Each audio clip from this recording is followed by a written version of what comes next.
Tonight we're getting into the Michter's Fort Nelson Barrel Strength Reserve. We're going to see what this bad boy's all about, what it looks like, what stories may come from it on this episode of Savor the Burn.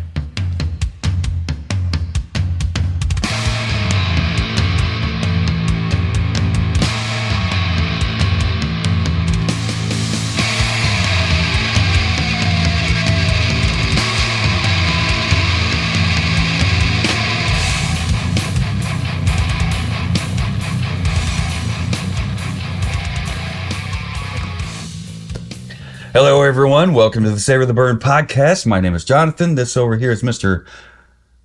Magic Fingers, W. Dose. How do you do? I'm doing good. Week's off to a good start. Yes, it is. And I am anxious to get into this one. And I thought we'd also use this as an opportunity to kind of unpack the entire Michter's experience. It was an experience. Yeah, so it was a good time. And this is a bottle that I got to bottle myself, and they were very explicit. You could not tip the bottle. You could not put your gullet underneath the spout or any of the things. You had to, after pouring them, you had to hand the bottle over so that... Be like that one gremlin at the bar. It's just like, the belly's getting extra large. I mean, it is single barrel cask strength.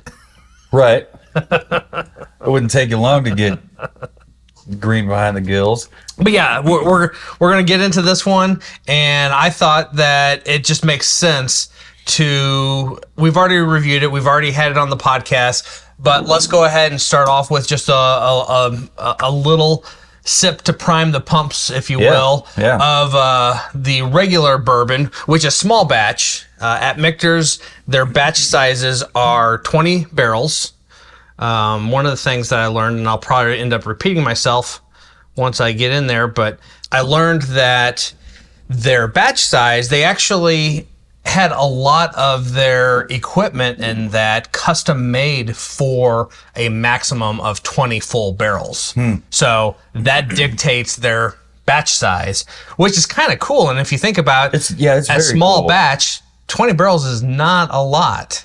Right. Not when you're like, nationwide, worldwide, probably just nationwide distribution. And, the more I learn about Michter's and the way they handle things, that doesn't surprise me at all. Yeah. And if you look at their logo, that's not a great example, but like on our glasses here, right underneath Michter's, it says limited production. Everything they do is in small, limited quantities.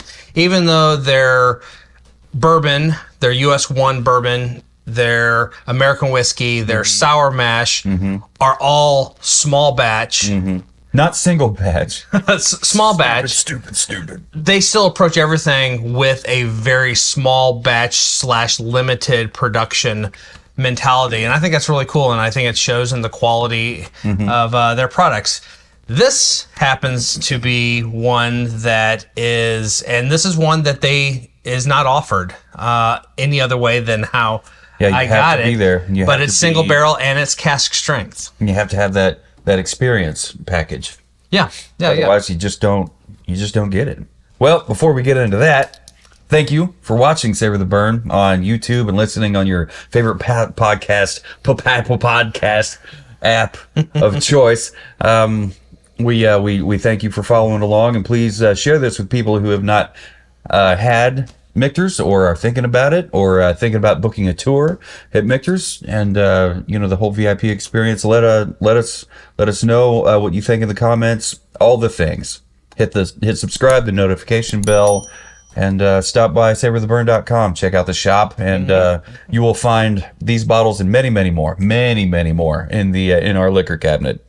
But I think we're up to 136 bottles as of the time of recording. So let your imaginations go wild as to what we have in there. A lot of reviews, a lot of tastings, a lot of good time spent with good people. Indeed. So let's get back to it. Yeah. So what can you tell me about what we're doing here? Well, just to start off with, just kind of set the stage a little bit. Earlier this year, we just happened upon a Facebook post about a tasting that was happening at Red X in Riverside. Yep. Hosted by Michter's, and so we signed up. We went down there. Aside from it being a cool tasting and wanting to check out, it was really affordable, right? Like $25. It was $25. And you got 4 little neat pours like this. You had a chance at having the Michter's 10-year rye. Yeah. It was like a $10 pour, a little bit more than this. Yeah, I was gonna say the lure that really kind of sealed the deal for us was they had a handful of rare allocated bottles from Michter's that were available.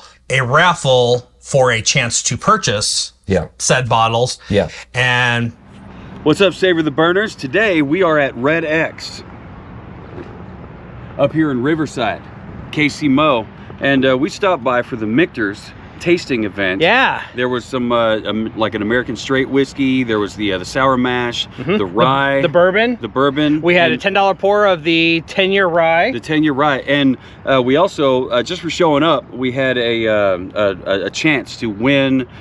I mean, you have a chance to buy a bottle, and so we did that. And the second number, they check you in. They assign you a number. You pick a number ball out of it. Yeah. You know, the old school metal little hamster wheel. It's like a bingo ball looking thing. Yep. They put that in there, and yeah, they shook it up. And the second number picked was mine. Was number W2. So Savor the Burn has a 10-year rye from Michter's. Right. Super rare bottle. Super tasty. I couldn't believe how tasty it was when we tried it in there. It was a $10 pour, but we're gonna have some things to talk about. Yes, sir. So no matter who you are, what you're drinking, where you're drinking it, keep on burning. turns out, I ended up walking out of there with the 10-year rye. Yep. So I was very, very excited about that. You know, I was the second number that they picked. The first number picked, someone yanked that 10-year bourbon first and foremost, and then my number was picked. So I ain't mad. I got the rye. And then number after number after number after number after number. And then the very last number was my number. So I just got a bottle of the I don't know if you have it here. No, you don't. The rye. It's somewhere on the shelf. It's the rye version of their bourbon. Right back here. Back here. Okay. And I had Miss Fuller sign it because I mean that's why I went there. You know, they when I went up there and I grabbed that bottle, they said, well, I mean there are other more allocated less available bottles up here that you could choose from. It's like, no, everything that I really wanted is gone. And what was left, we already had. So. And I mean, I'm here for the experience. Right.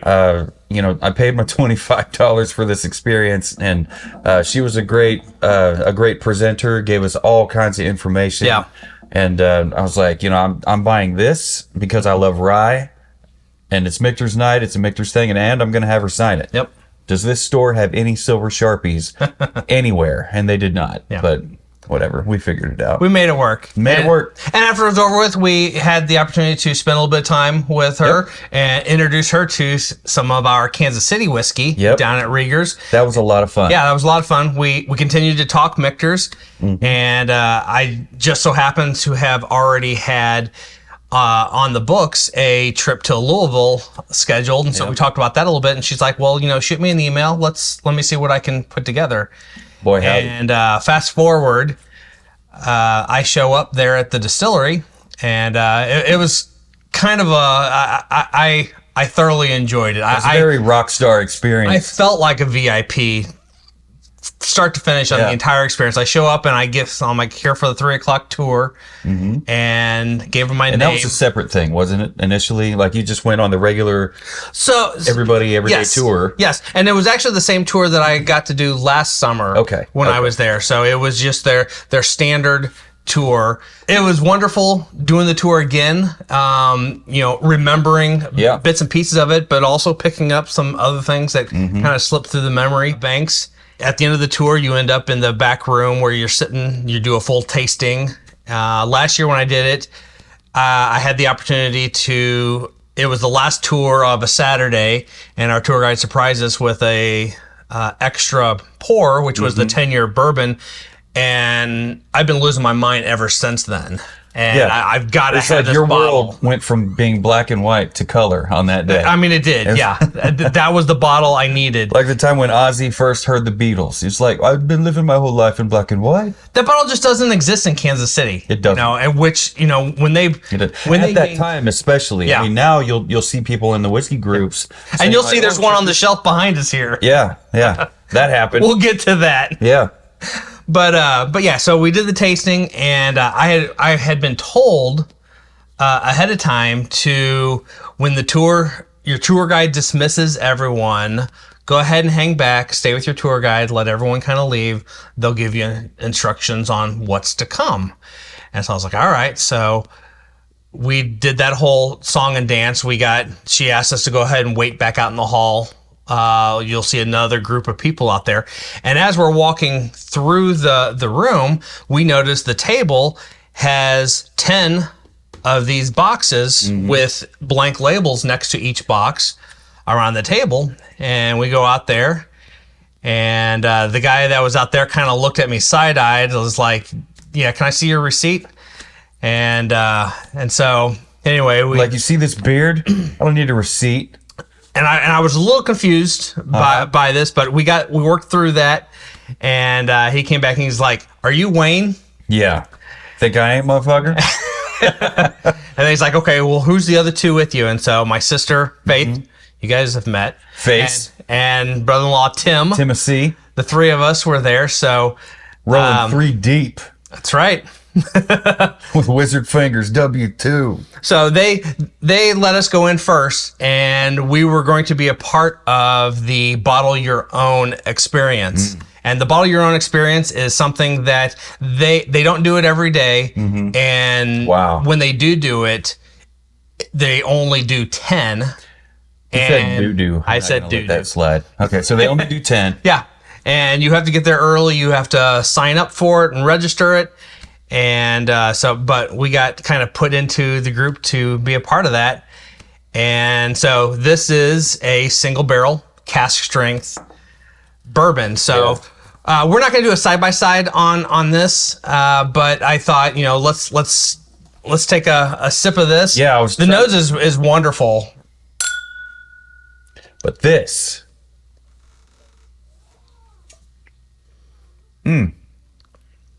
I mean, This is good. it drinks great. Yeah, I mean, you can tell there's some water in there. You can tell.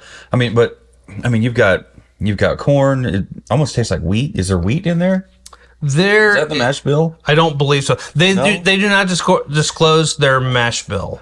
Is it? No, it's the grassy one. Oh, that'd be barley. Barley. I pulled out a couple things about Michter's that I just kind of wanted to touch on, which I think kind of really helps set them apart from a lot of other distilleries, which I think is pretty unique. First off, Michter's, they've been around since 1753. And according to them, they are America's first whiskey company. 1753. Everybody wants to say that.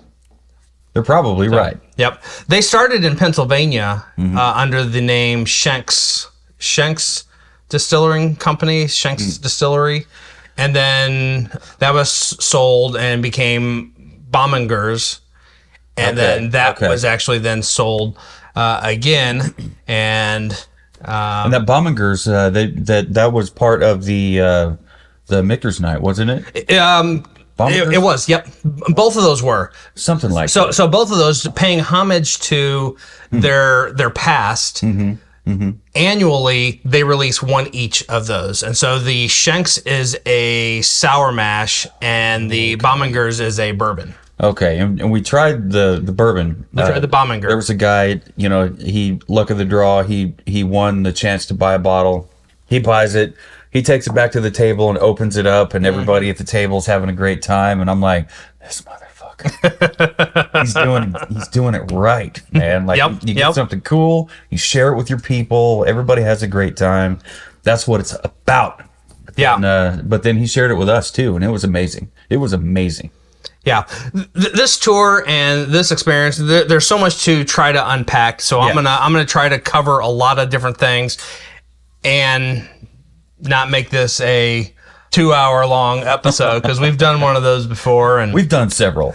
yeah. So a couple things that really kind of stuck with me on the tour and learning about Michters and their process and all that. First off, all their barrels, they get their new American oak barrels.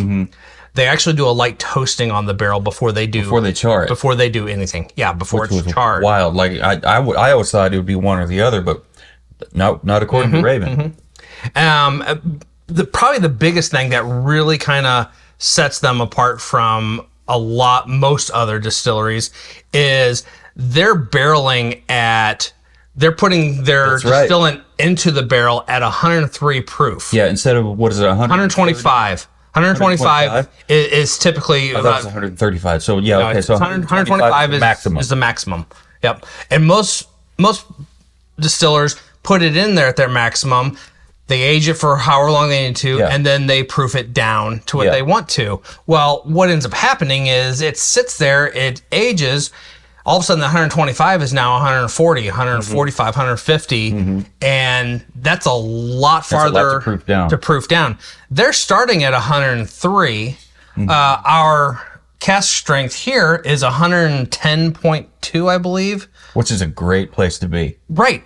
When I first saw that, I'm like, how is 110 cask strength? But they're entering the barrel at 103, and it's climbing to 110. This is, what do we say? 91. 91.4.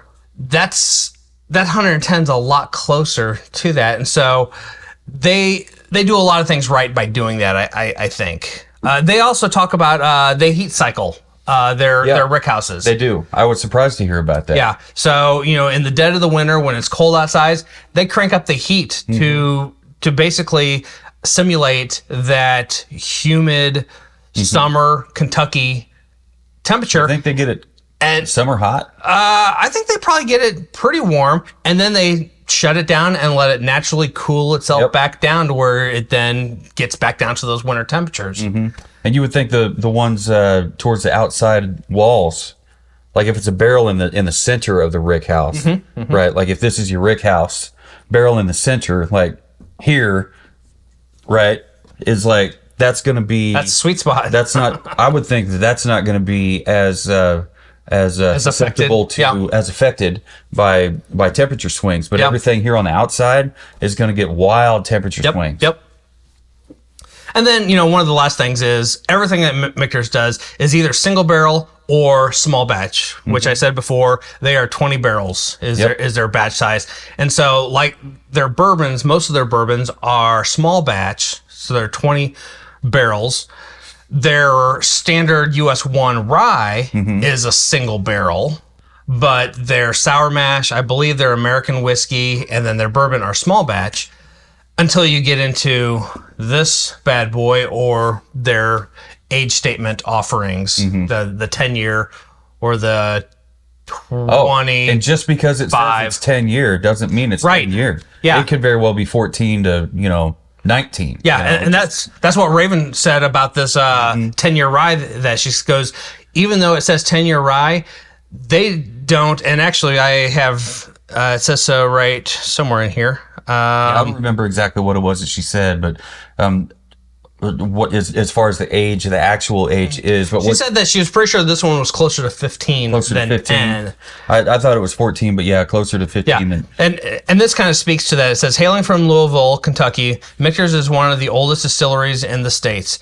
Their master distiller, Willie Pratt, has been in and around the whiskey industry for over 40 years. He is lovingly referred to as Dr. No, as he will never allow any cask to be released or bottled until they are just right, meaning these bourbons are typically aged longer than other producers would otherwise age theirs. And that's something else that sets Michter's apart from the rest. Yeah. Let's go ahead and get into this a little bit. Yeah, let's do it. This is a whole experience. I mean, it doesn't say Savor the Burn on the outside of the box? It does. So yeah, we showed up. we have a box there. The labels are sitting next to it. We filled out. We had the square label that ended up going on the outside of the box. Inside the box is a kind of a velveteen memory foam cutout for the bottle. And I got pictures of all these, that these will be posted up there. And then the bottle itself had a small little label that went on the bottom side of it. And they were very, very serious when it came to what to and what not to write on the labels when they fill these out, because the labels already had the what is it, barrel the proof on there, the ABV, and the date on there. Okay. So on the bottle label, no, you could not put anything else. You had to put your first and last name on there. Okay. And then on the box, you had to put today's date, and again, the proof and the ABV were already on there. The date was already on there, actually. And then on the line above there, they're like, write whatever you want to. And so I wrote Savor the Burn on the outside of the box. You can write Chuck E. Cheese if you want to. Tim wrote Savor the Burn on his. Okay. And Faith wrote a big paragraph because it was her birthday. And she's like, it's my birthday. 29 years Keep on ago. burning, Savor the Burn. Something along those lines. But yeah, she wrote and wrote. But it's just a super cool box. It's got a nice little write-up on the Fort Nelson Distillery, which Fort Nelson is what they call their downtown Whiskey Row, Louisville location. They've got 3 locations. Their main facility is just south of Louisville, or on the outskirts of Louisville. And then they have one other location that I'm blanking on where that's at. They are starting to do some production stuff at Fort Nelson, but most Fort Nelson is the tours, the tastings, and kind of that whole And gift experience. And gift shop, yeah. Yeah, can we see the color difference between the two? Yeah, go for it. And I'm going to let you open those up. Get Are you these sure? poured up there. Yeah, no, do it. The color difference, really, it's noticeable, but it's not super drastic. Yeah. I don't think. Well, and if you think about it too. Well, it is. Is this uncut, unfiltered? Yeah, this is single barrel barrel strength. This is cask strength, single barrel. This one is still 8 years. Okay. I mean, I guess they technically they both are 8 years, which really is not that far away from 10. 10 is definitely a shade or two darker. I mean, you say 10, but she said 15. Yeah. Well, and if what if what we were told holds true. I like It's a good pop. I like it. And that's a natural cork. It's a great nose. It's a great bottle nose. Yep. Not to be confused with the Daltons. You know, Natural cork. It's got the US 1 on the top of like a... Well, if you look cherry. at the neck tag on there, it's got the special Fort Nelson medallions in the decal. Which is something you don't see. The barrel number on there, it's a barrel number. Not this here has the batch number, doesn't it? Yep. Yeah, this is batch barrel number. This is straight ass barrel number. Yep. The So cool. the labels are reversed out versus the other one. But it says here that, you know, like I said, this is approximately 8 years is what it's actually said to be. The cooperage is fire charred New American white oak barrels. And like I said, this comes in 110.2 proof. Because our home is Louisville, we always enjoy celebrating Kentucky's wonderful bourbon industry with our friends who visit us. In the summer of 2017, we released our US 1 Kentucky Straight barrel strength bourbon for the first time ever. Because we have to allocate our whiskeys due to our limited stocks, we were only able to make this bourbon available in the Commonwealth of Kentucky. In the future, we hope to be in a position to make this whiskey more available. We very much appreciate our loyal Michter's drinkers who have been so understanding and so supportive through our whiskey shortage.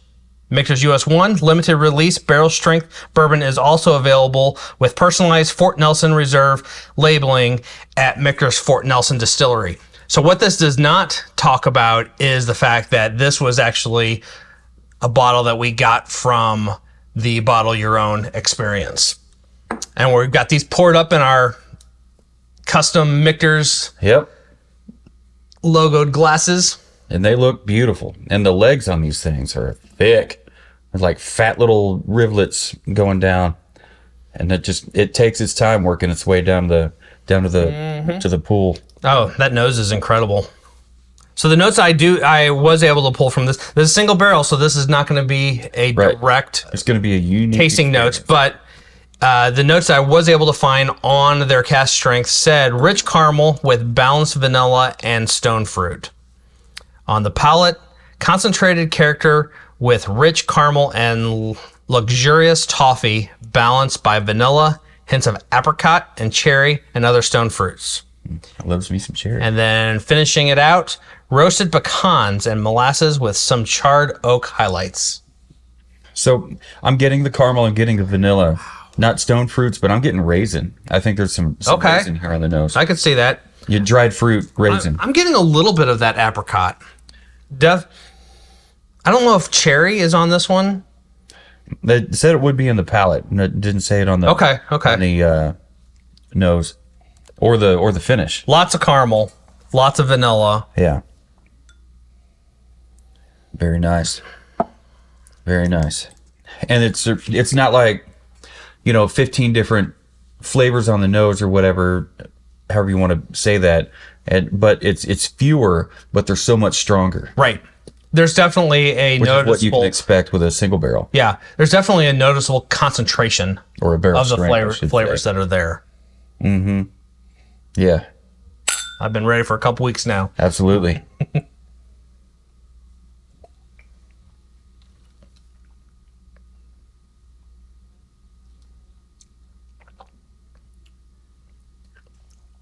That's really nice. That's mighty fine, sir. That is really nice. Ooh. That's really nice. Well, hang on. There's a wow on the finish. The finish is pretty spectacular. Yeah. Yeah. Yeah, not just any spectacular. Like, you ever watch Seinfeld? Mm-hmm. Mm-hmm. Remember the girl he was going out with, and like everybody kept saying that the girl's boobs were fake? And, yes. And I forgot what her name was, but she was so pretty. But then, like at the very end, after she broke up with him, she she slams the door and then she walks back and is like, oh, by the way, they're real and they're fantastic. And then she slams the door and it's like, oh. Anyway, that kind of fantastic on the finish. So going back to the palate, the caramel follows through. Mm-hmm. I'm getting some maybe some cocoa chocolate, maybe a dark chocolate on the palate. Think so? Dark. Mm-hmm. I'm still not sure if I'm getting cherry on that. Are you picking up on any grains? Maybe a little bit of that barley, a hint of rye.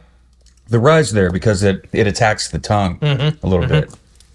And on the tour, they spent a lot of time. That's even on the finish, I think. On the tour, they spent a lot of time talking about their highly rated limestone-rich water. Yeah. They spent a lot of time talking about their grain and their process. Mm-hmm. Yeah, how it's organically grown and sourced from local farmers. It is. One of the things that I had never thought of that they talked about was, a lot of those trucks that get loaded up with the corn. Yeah. Those are basically just, empty bed that they just load with the corn feed, right? Uh-huh.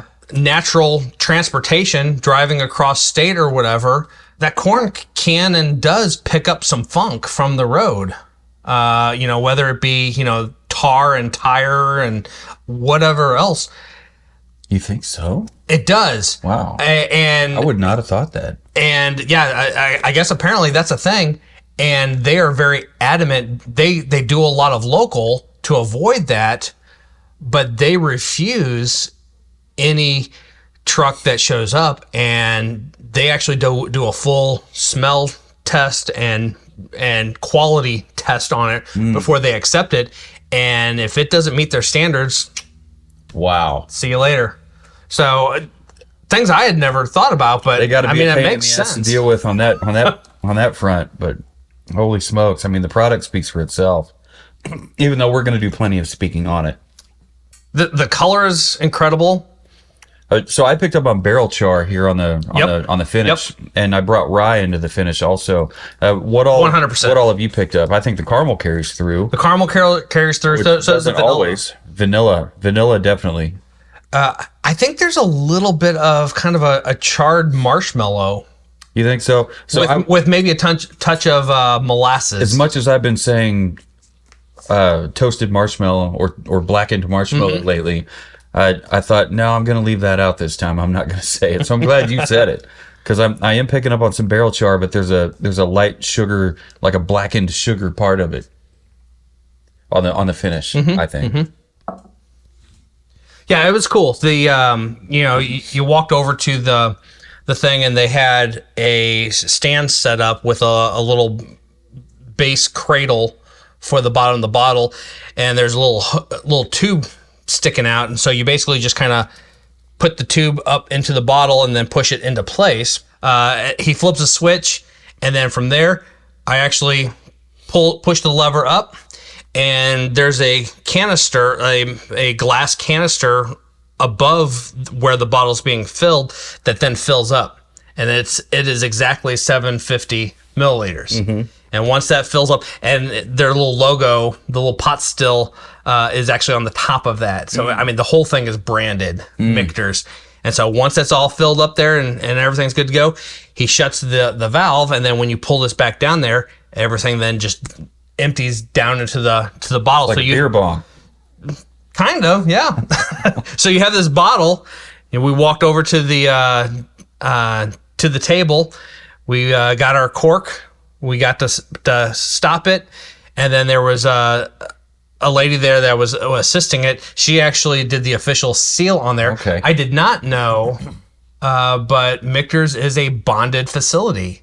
Okay. And so, which is why they actually sealed all of them to make it official. They had a ledger book that everyone had to sign with their name, and we had to write down the barrel number, the proof, the today's date, all the things to log we're getting this bottle. And then we had to put the bottle back in its box, close the box up, and then leave it there and go ahead and exit. And then they transported those to the front desk, which were then available to us after the fact. I don't know about you, but I need just a little bit more. How about you? I will pass on this. It's incredible. All right. It's incredible, but some of us have to drive home. Did you already read through all this? I did not. Go for it. Go for it. It says here on the inside of the door here on the box, Fort Nelson Distillery. The Fort Nelson building, rebuilt after its destruction during a fire in 1876, was named for Kentucky's historic Fort Nelson, the first permanent fort established by the settlers of Louisville in the early 1780s. During its lifetime, the reconstructed Fort Nelson building withstood not only the deadly Louisville cyclone tornado of 1890, but also the Great Flood of 1913 and the Great Flood of 1937. Wow. When 2/3 of the city's population had to be evacuated. Damn. Wow. Because the Fort Nelson building is a historically significant piece of Louisville heritage, Michter's was determined to save and restore the building to its former grandeur. Michter's is proud to reopen its doors and present our Fort Nelson Reserve, an homage to the past and a toast to your future. Hand bottled at Michter's Fort Nelson Distillery, Louisville, Kentucky. That's cool. One of the things that they did tell us on the tour is, so that Fort Nelson building, Talked me into it. that Fort Nelson building, compared to the entire block is, I don't know how many floors tall it is. We had to take an elevator to get upstairs to the bar, which I haven't even gotten to in this, but it's a very slender, tall building, right? Mm-hmm. And a lot of the interior of it is actually hollowed out because that's where their stills are and their production and that. And but anyway, you can also see a lot of new steel structure on the inside of the building. I saw that in your photos. Mm-hmm. When they took over and started the renovation on that building, they said that exterior wall that faces the street, the top of that wall was actually bowed out 8 feet. 8 feet. Wow. From being plumb. So they brought it in with some curing. Yeah. They did a lot. And so yeah, they're ramping up their production there. We didn't even go down the basement, but apparently there's a lot that's below street grade. Okay. That they do. The dungeon. What's cool though is right there on the tour they have 3 ginormous vats that are made with cypress wood, which is a protected wood. You can't just go and cut down a cypress tree. But cypress wood does not deteriorate. It does not rot. And as long as you keep it hydrated, it creates a perfect seal. So they've got these giant, they're probably 8 feet, 10 feet in diameter. Did they have one of those at Rieger's when we went? What was that? They had a great big, like, they've got something 200-year-old barrel or something. Well, those are the barrels that they age their monogram stuff in. But these are actually the vats that they pour their distillate in. Okay. They put the yeast in there. The vats. Did you say that earlier? It's the vats. It's not the barrels. Correct. Okay. And they actually had the 3 that they had, each was in a different stage. So they had one, and they actually told us, take your sunglasses off your head. Don't have anything that's going to fall in, because if it falls in, you've lost it. Mm-hmm. But they encouraged us to lean over, waft in some of the nose on there. But each of the 3 were in different stages of the fermentation process. So the first one just had a light foam and was like bubbling like crazy. The second one, complete solid layer over the top of it with a few bubbles on there. And then the last one had a really thick layer on top of it and hardly any bubbles at all. That was the vat that was ready to be then shipped off to the tanks for distillation. Yep, for bottling. Yeah, and they've gone to column stills, right? Yes. Okay. Yes. Just about everybody has. Yep. They still have your traditional, what you see in the logo. Yeah. The pot still, but yeah, they have copper stills that they use. Copper column stills. Which is an incredible process. I mean, whoever came up with that was either a mad genius or just plain mad. Yeah, mad in the sense that they were crazy. So we finished up there. We walked back out into the main lobby, and there's an elevator doors up there. Last year when I did the tour, I finished the tour after the tasting and exited and bought some things in the gift shop, and that was it. Yep. This time we hung back, we bottled our own, and got to come home with this beautiful bottle. But we walked out there, and there's an attendant that's sitting in a chair by the elevator with a little computer screen in front of it. And before I'm like barely out the door to the foyer, and I see her go, "Are you Wayne?" Yes, I am. What gave it away? What gave it away? And so she's like, "We have a table reserved for you in our top floor bar. Take your time, enjoy yourself, have a good time. You've got up to an hour and a half reserved for you." So we went up the elevator, got off the elevator, just looking around, taking it all in. I'm a huge Egyptian art history buff. Yeah. And very coincidentally, my sister got me an early birthday present, which was one of the that one. But they had a whole glass cabinet of, I guess, the late 70s. Michter's did these ceramic decanters full of their whiskey.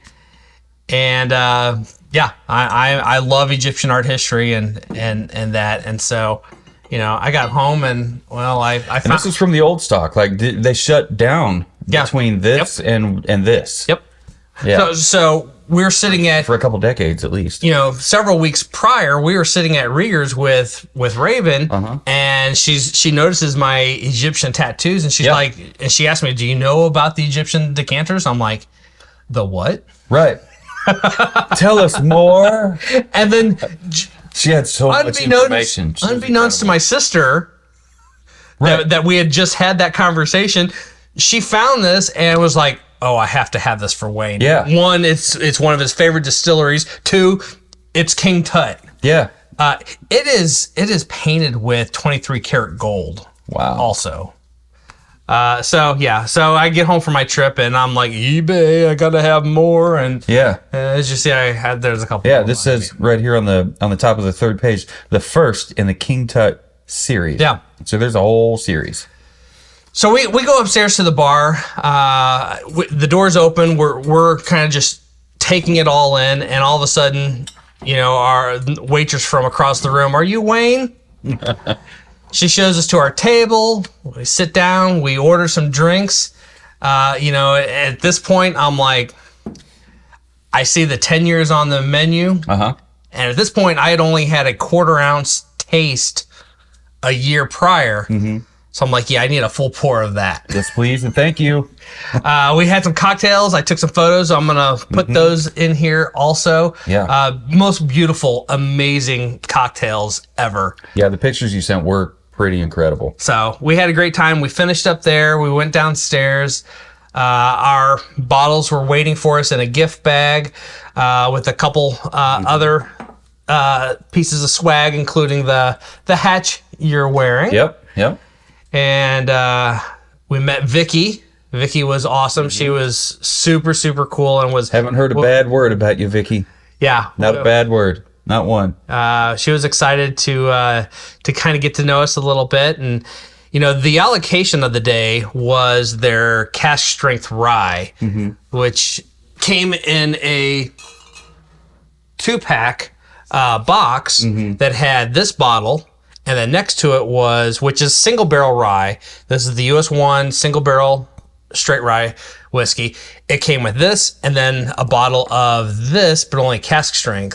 Which would have been absolutely incredible.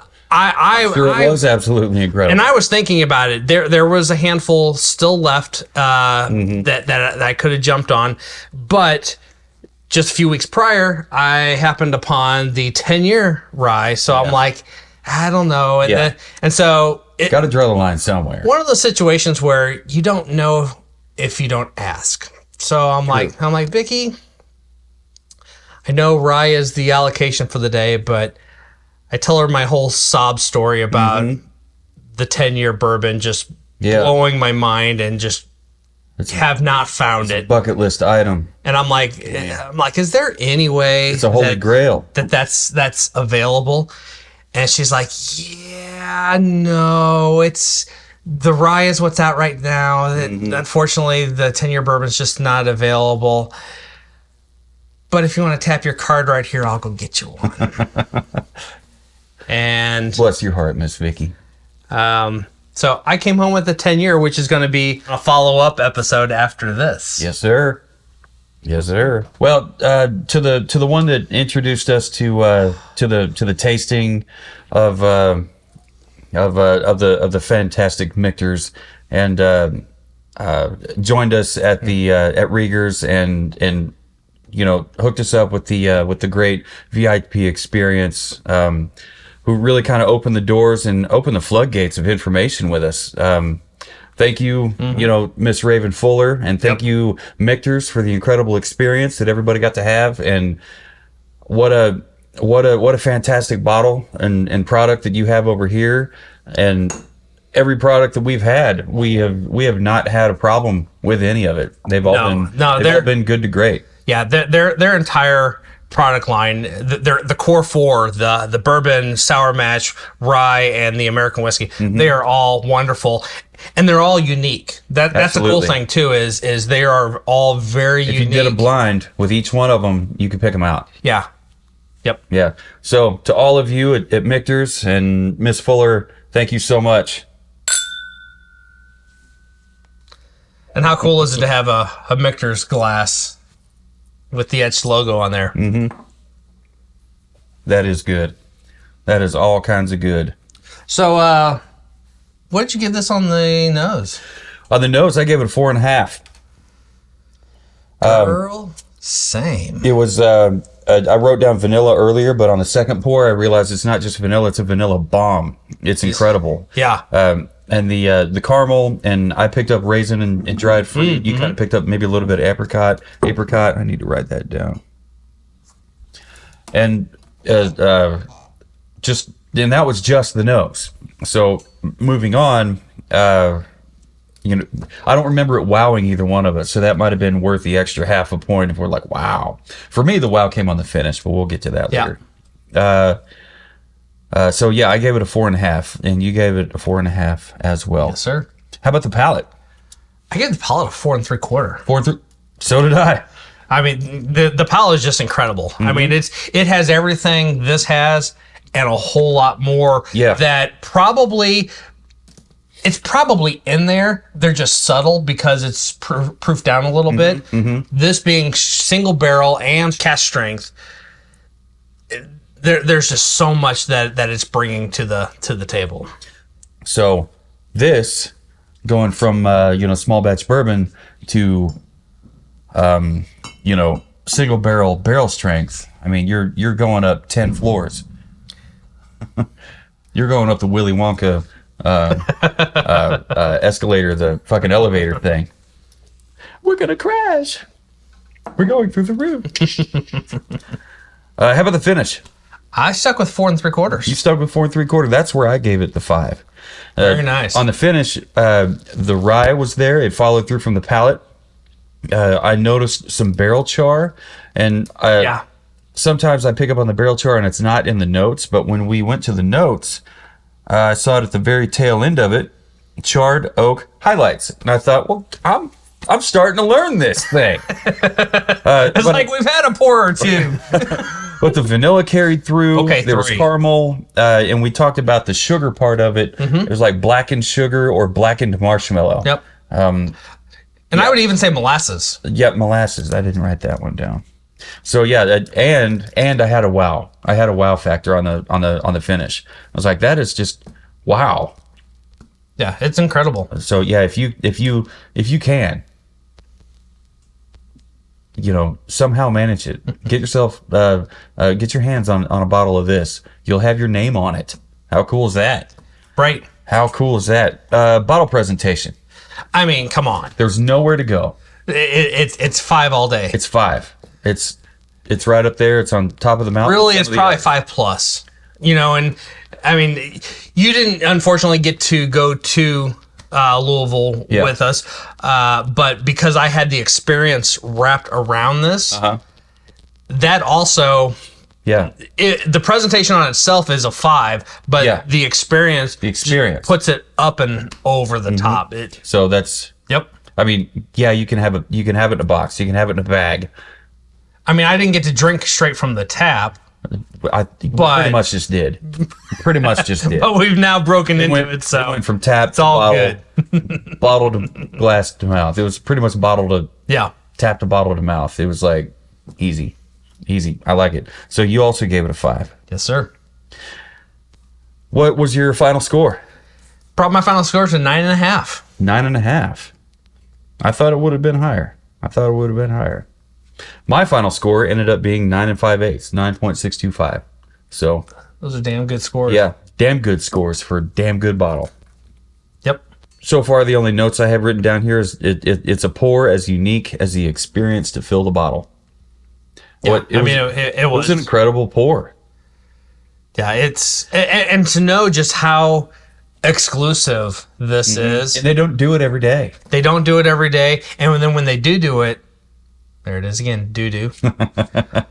There's 10. Yeah. So it's it. Yeah. Thank you, Miss Raven. And thank you, Michters. How about the second nose? Second nose out the first one. First bottle. I mean, the first one, just the standard US one. Oatmeal. Is awesome. Oatmeal. I would say brown sugar and cinnamon oatmeal. Yeah, maybe. If it's organic oatmeal, like cold roll. Yeah. Not the steel Quaker cut. Oats. Not Quaker Oats cinnamon sugar. And the single barrel. Ooh, wow. There's still just enough. There's like 2 drops in here, and that's just enough to pinch my nose. The second that I stuck my nose in it, I was expecting there to be cereal grains, but is the sweetness giving away to more of a honey? It is.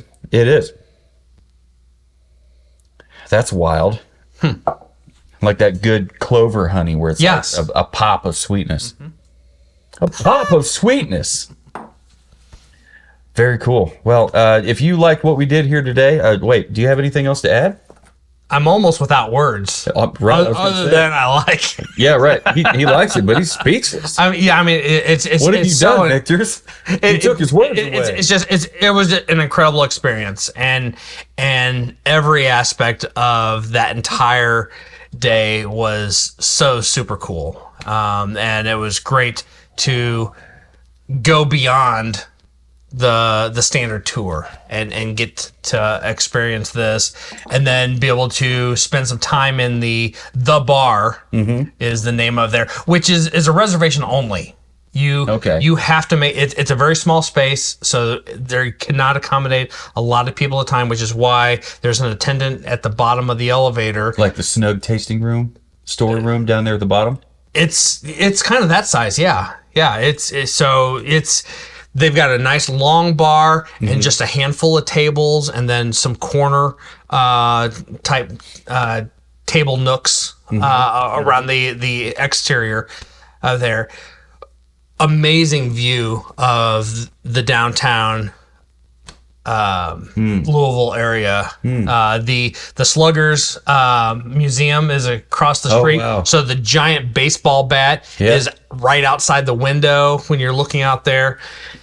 And their cocktails were, we've been really trying hard to pay attention to cocktails and really focus on elevating those cocktails up and above just a standard thrown together cocktail. Yeah, and these cocktails were beautiful. They were by tweaking the ingredients. Just a quarter of an ounce one way or the other with some of the ingredients. I had a cocktail that had Aperol and absinthe in it. Wow. That I'm still thinking about. So I have the ingredient list. I'm gonna be doing a little bit of research on that, trying to reverse engineer that. Yeah. And I'm gonna bring that to the table here real soon. I'm here for it. I'm here for it. Which spirit was it? I had forgot. It was the bourbon, US1 bourbon. Okay. Yeah. I had forgotten J. Rieger makes an absinthe. They do. So I'm thinking we do a J. Rieger absinthe to give it that local flair. I say we give it a try first. And then, because it might be trash. You've got a bottle of absinthe at home, so maybe we start there. You do both. And not a lot of absinthe. Not a lot of absinthe, but just enough for it to be stand out in that. Do you know anybody with that whole apparatus that I don't. That does the drip over the spoon, over the sugar? I don't. I would be if you have one and you're a regular watcher and or listener, hit us up. Just go straight to just DM us and hit us up, because we may want to borrow. So actually we do want to borrow it. Pre-Henry, pre-COVID, pre-everything, Kate and I used to frequently do trips to Vegas. Okay. And one of the trips that we did a while back, I ended up having some reward thing at one of the hotel bars that we were at for an absinthe experience. Wow. And I had never had that, and so they had the whole apparatus with the drip and the sugar. And did they light it on fire?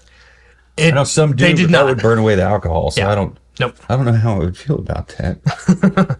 But yeah, so I've been thinking about that a lot, and so I want to figure out how to bring that to the Savor the Burn table. Yeah, I think that'd be fun. Some cocktails, they don't really have absinthe as an ingredient, but it's part of the cocktail making, because you put it in the glass and then you pour it out. Sure. It's just to line the glass with absinthe or whatever.